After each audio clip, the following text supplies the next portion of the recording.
प्रधान मु सीमांत central boys school अष्टम जन छात्र। आज मु एठारे नारी शिक्षा बारे किछि कहबा जाउछि।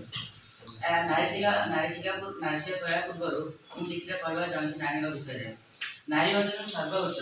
आम भारत में नारी को बहुत सम्मान दिया जाए, किंतु आज जुग में किछटा लोक नारी को असम्मान करते, नारी को शिक्षा देवा बचते। जेपरी बाल्यावस्था प्राथमिक शिक्षा पूर्व बाहागर कर द्वारा अनेक नारी शिक्षा लाभ वंचित होते।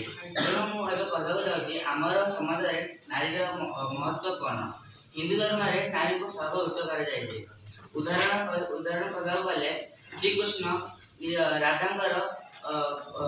राधांकर सेवा करती, से नारी को बहुत सम्मान दिखती।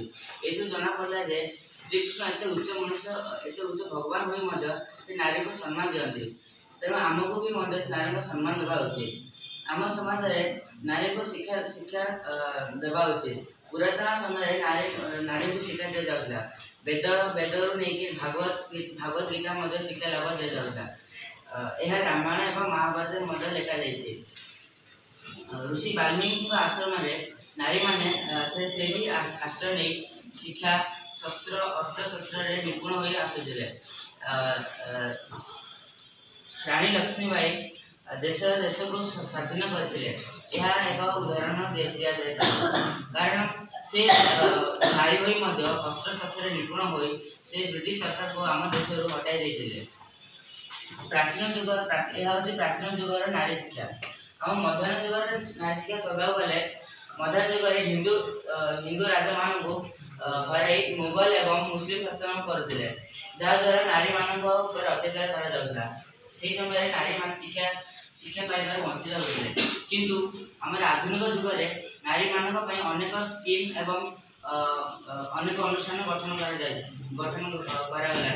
सरकार नारी मान गुरुत्व देपरी आमर श्रीमती राष्ट्रपति द्रौपदी मुर्मू से नारी एक जनजाति संप्रदाय से गृहित से संप्रदाय से आम देश राष्ट्रपति हो पार्टी।